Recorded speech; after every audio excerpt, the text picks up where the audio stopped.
I'm going to name you some rappers that have been popping off lately, and I want you to tell me how many of them you think will be falling off within the next couple of years, starting off with Yeat. No, he's not falling off. Ice Spice. No, not falling off. Ken Carson. Not falling off. Destroy Lonely. Not falling off. Babytron. Not falling off. Casey. Not falling off. Autumn. Not falling Summers. off. Not falling Snot. off. Not falling off. Sofago. Not falling off. SSG Kobe. Not falling off. Wow. So none of these rappers are going to fall off. I'll tell you why, opinion. okay? Because I think that the conversation is just premature, obviously, and like, you could make the case for either yes or no. But the reason why I went with more of like an optimistic point of view, let's say, for your questions, is because there's something about these artists that's really interesting to me. So if you look at how they release their music, and let's say the cult fan bases that they've built up, maybe through, let's say, the past 3 to 4 years, you could say at the moment.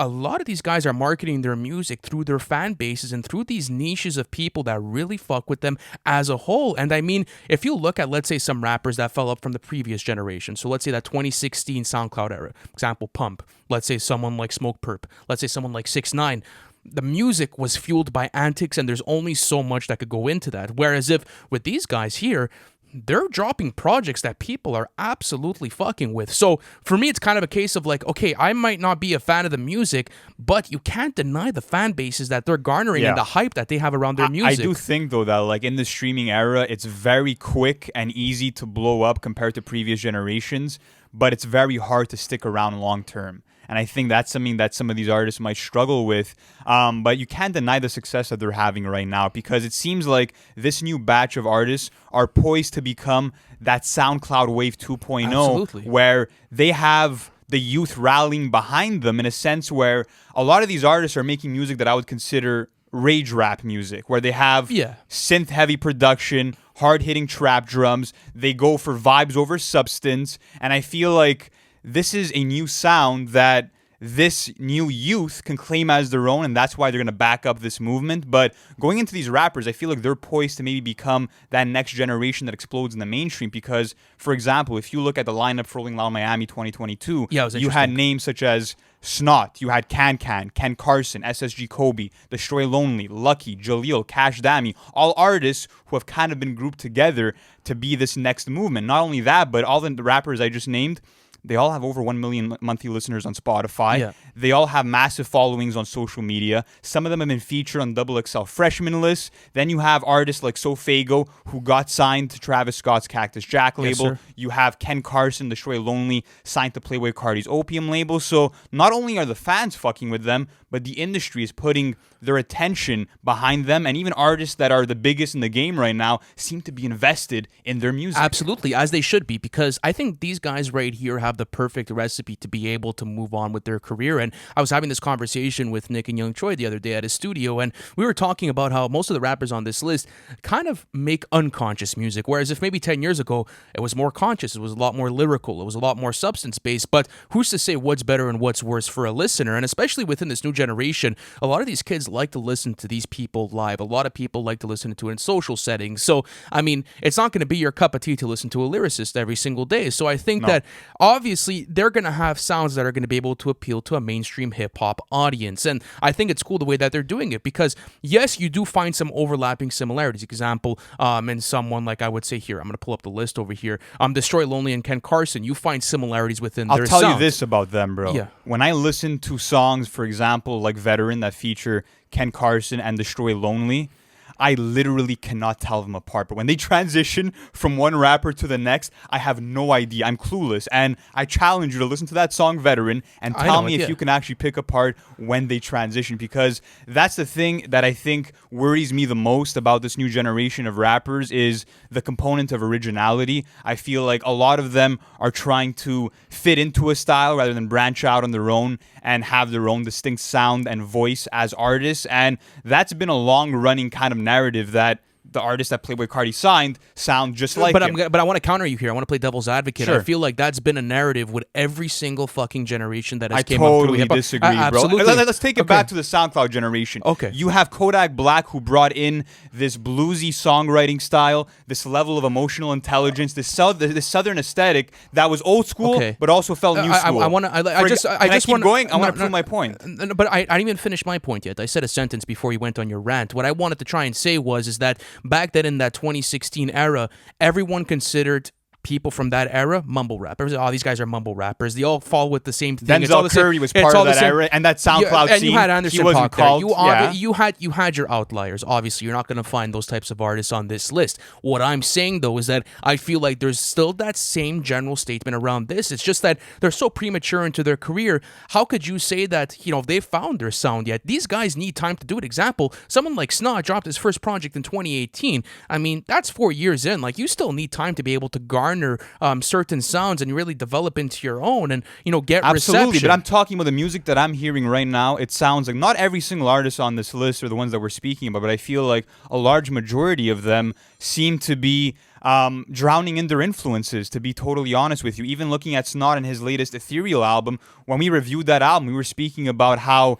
it seemed like, oh, this song sounds like a Juice WRLD imitation. This one sounds like a Playboi Carti impersonation. And I feel like it's actually interesting because someone like Eminem, for example, actually had a quote on this, and he said, I remember a time in hip-hop where you had to be so different from the next person or you would be trash. There is a shift somewhere that happened that if it doesn't sound like everything else, then it's automatically trash. And I never really agreed with him when he was talking about this in the context of the previous SoundCloud generation, but I can now get behind this ideology just because I feel like a lot of artists, when it comes to production style, are going after that video game spacey type of sound that Playboi Carti and Trippie Redd kind of birthed with the song Mr. Rage, and then with Whole Lotta Red, of course, so many people were influenced by that. But I just feel like, yes, they're still at this, I would say, developing stage in terms of their careers, have a couple of projects out, but I can name so many artists out of this new generation that don't have their own distinct voices. I think you're doing a bit of generalization right here, because even if we go back to the list that you named me, all right? So Destroy Lonely and Ken Carson, you can make that argument. I can make that argument for Cochise, sounding like Cardi. Okay, so you could, but I mean, like, compare SSG Kobe to the rest of this list. I mean, you can't make production-wise. Listen, he goes over a lot of rage rap beats. I know, but there's also melodic ballads, like the newest single that he just dropped. That sounds like nothing that Destroy Lonely would ever put out there. Example, let's say someone like Casey.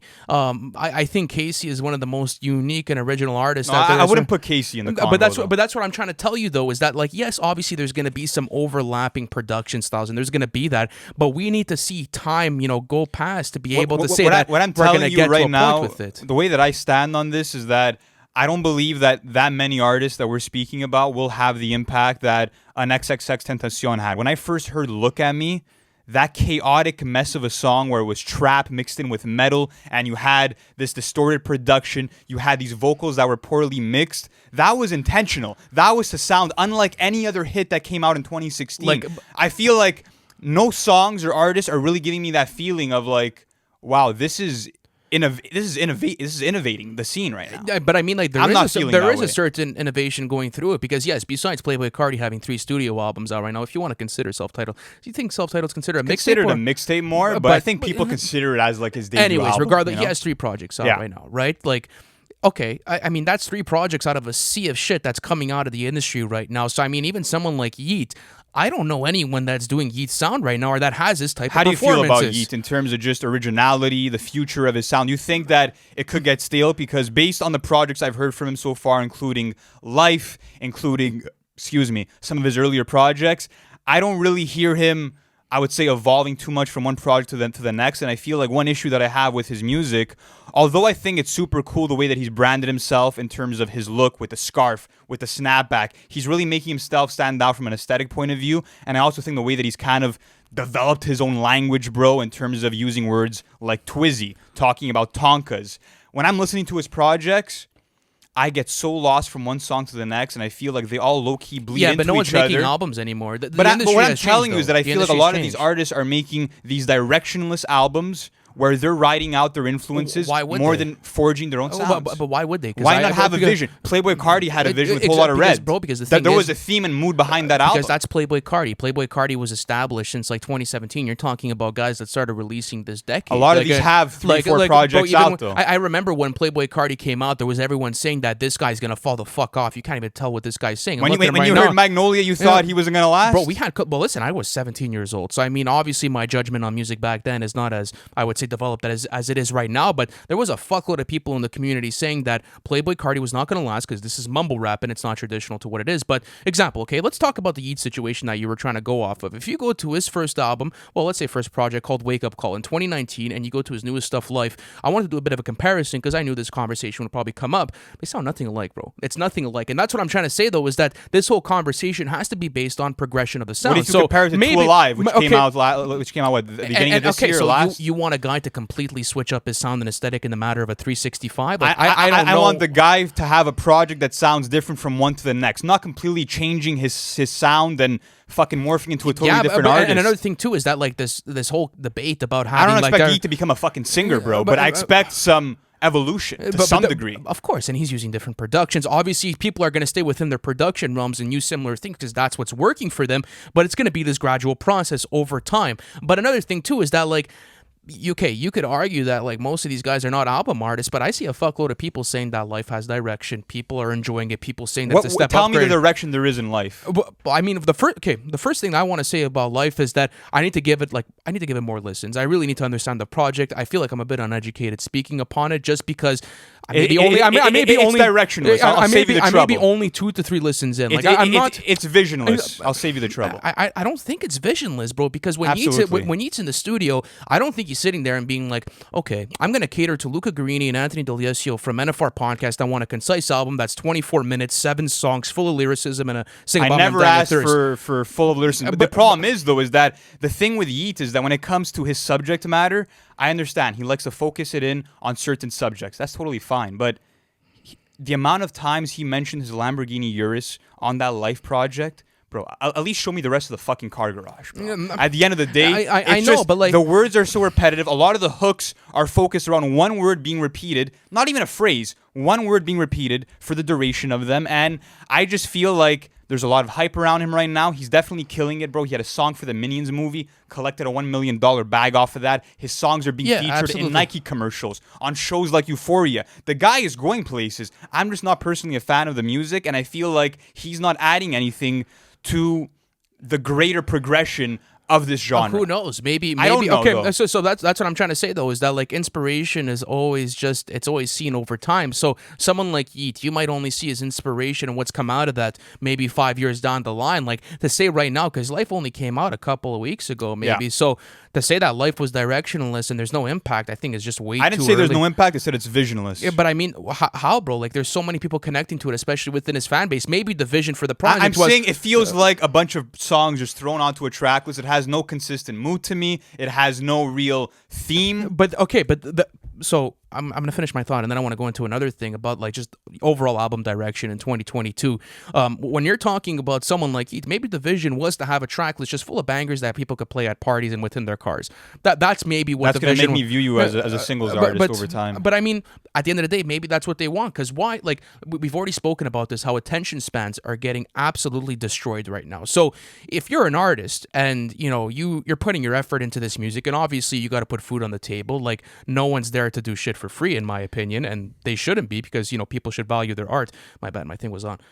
I think that you have to find a way to be able to make marketable music. Am I going to listen to it? No, I'm not going to be a fan of it just because I have my own stuff. But there's going to be millions of people that are going to gravitate towards that. So what do? Do I stay sour about it and I'd be like, okay, you know what? This is visionless to me. Or do I just try to understand it a bit more and be like, okay, I don't have to put this into my personal rotation, but I understand what he's doing and I appreciate it. I definitely respect what this scene is doing without a doubt. I just think that it would be in a lot of these artists' best interest to experiment a little bit more and not kind of stay within that box of rage rap and of this EDM-inspired production, just because there's so many artists that are in that lane right now, and I feel like if they really want to get noticed and push to that next level, maybe they should break out of that. But I do respect certain artists like Summrs and Autumn, and I want to talk about them for a little bit, just because I think what they're doing is super impressive, because they're rapping over these plug-and-B beats, which is kind of this relatively new production style where you have these plug beats similar to what you might have heard Drake rap over on From Florida with Love, but they're mixing that with this R&B style as well in terms of the sound samples they're using in terms of the melodic auto-tune they're bringing up. Yeah, and good. I think that's innovative. Listening to a song like Intoxicated, it's not a song, an album like Intoxicated by Summrs, I'm like, this is different from the rest of the shit that I'm hearing from this new generation, and that gets me excited for what might come. But at the end of the day, as of right now, when it comes to artists having a massive impact long-term in terms of artists replacing that trifecta that was J. Cole, Kendrick Lamar, and Drake, I don't personally see any of these artists reaching it's a different time in music as a whole. But who knows where it's going to go. My whole thing, though, on this conversation is that I feel like we're at a place in modern hip-hop right now where there's no barometer. And what I mean by that is that there's no real way of telling who's going to last and who isn't. There's no record deal, publication, article, viral song, or anything to be able to dictate if these artists are going to last. I'll give you the example of Coi Leray. Signed to Republic Records, had co-signs from Nicki Minaj, Lil Durk, etc. Made it onto the XXL freshman list. Had viral songs on TikTok like No More Parties. Her debut album drops, it sells 11K.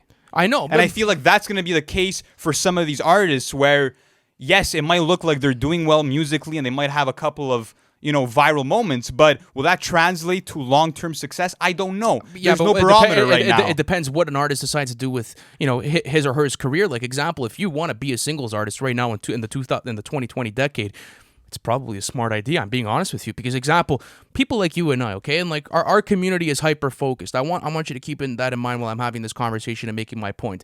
We're a small group of people that I think still enjoy those lengthy album experiences that actually dive into it. But for the most of the mainstream hip hop listenership, bro, even like when I'm talking to my little cousins or when I'm looking through TikTok, whatever it is, no one gives a fuck anymore about album experiences. Yeah. And this has been a thing that's been developing over time. So, example, you're starting your career as a rapper in the 2020 decade. What are you going to put your money on? Becoming an album artist and having to wait every fucking 2 years to drop a studio album that's concise, that's not going to be putting up any sales because no one wants to go listen to it, or trying to cash out as fast as you possibly can while still making really good music and dropping it through singles. No, there's obviously a longevity issue with that, and I agree that could be a possible flaw, but what I'm saying is that right now I think they're kind of having to be forced to be able to make that type of career choice. The point that I was trying to make is that there was a time in hip-hop where you looked at the XXL freshman list or you looked at the unsigned hype column in the Source magazine, and that was credible. Like, there were actual signs that led to these artists sticking around and being very prominent in terms of that long-term success. But I feel like we're now at a point where there's so many rappers that are coming up, that are exploding off of a song, off of a project, off of a viral video, whatever the case may be, but we just don't know how long they might last. And I feel like there was kind of this recuperation period after the first SoundCloud era kind of fizzled out, and now we're finally in an area where these guys could be the ones.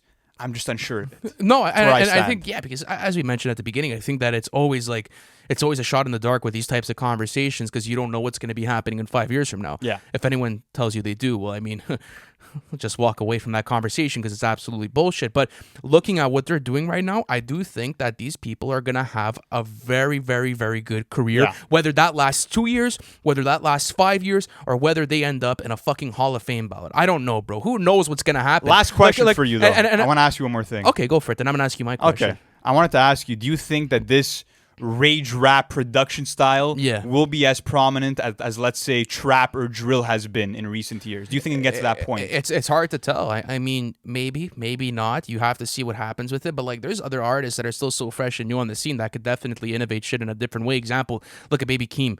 Baby Keem's only a couple of projects into his album career. Artist. That's an example of an outlier. Album artist, but I mean, you're not gonna find the Baby Keem, in every single cap. It's impossible. And you could find a Red Veil. You could find the Red Veil. You could find a Chris Patrick. Absolutely. You could find an Aaron May. You could find example. You could find that with it. But we're talking about the SoundCloud era that's coming up right now. Those people that are bunched in together, kind of how like 21 Savage was bunched in with people like Kodak, like people like Lil Yachty, people like Uzi. They were bunched together and they came up as a movement. That I feel like collectively coming up together, those people lasted so long, and the reason why they still have a career right now is because they came up together. They made songs together. They made material together that their fan bases collided together and grow just stronger as a movement. And look at all these names. They're doing the same fucking thing. So I mean, in 5 years from now, maybe it is more prominent. But I want to ask you the same thing, because you were talking about trap music. How many people were doing trap music in 2017, and how oversaturated was it in that lane? It was definitely oversaturated, but there were different variations of it. I felt like the projects were still solid